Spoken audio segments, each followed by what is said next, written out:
தமிழக முதல்வர் தாவேகா தலைவர் விஜய் அவர்கள் கரூரில் மீட்டிங் போட்டு பேசியிருக்கிறார். அது மிக பிரம்மாண்டமான ஒரு கூட்டத்துக்கு இடையில அவர் மிக தெளிவாக பேசியிருக்கிறார். முன்னாடி கூட ரொம்ப ஒரு ஆக்ரோஷமாக பேசுவார்.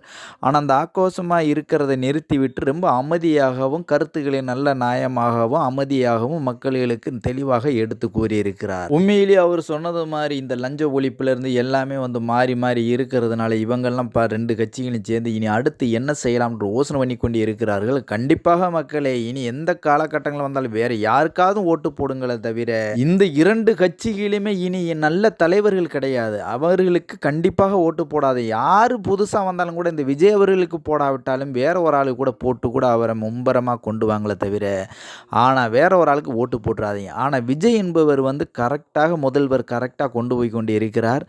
அவரை விட்டாக்க நம்மளுக்கு தமிழ்நாட்டை காப்பாற்றுறதுக்கு வேற யாருமே இல்லை. ஆனால் அது போன்று ஒரு ஆள் இனி ஒரு ஆள் வந்தாலும் அவரையும் நம்ம சப்போர்ட் பண்ணுவோம், அதுக்காக ஆதரிக்க மாட்டோம்னு நம்ம சொல்லவில்லை. ஆனால் இருந்தாலும் விஜய் என்பவர் முதல்வராக இருக்கும் வரை ஊழல் என்பது நடக்காது. கூட்டத்தில் இருப்பவர்கள் நடத்தலாம், ஆனால் அவர்களை கண்டிப்பதற்கு ஒரு முழு தலைவர் மெயின் தலைவராக இருக்கிறார் விஜய் அவர்கள்.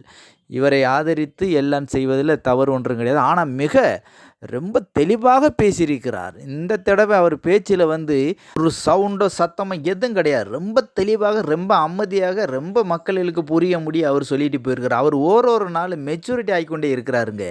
கண்டிப்பாக இனி உள்ள காலகட்டத்தில் இந்த 2 தலைவர்கள் இந்த எம்எல்ஏவை யாராக இருக்கட்டும் ரொம்ப மெச்சூரிட்டியாக நிறுத்தி பேசுகிறாங்க இல்லையா, அதே மாதிரி கண்டிப்பாக இவர் நிறுத்தி பேசணும்னு ஆசைப்படுறீங்க. ஆனால் கண்டிப்பாக இவர் காலப்போக்கில் இவர் கண்டிப்பாக நிறுத்தி பேசப்படுவார்.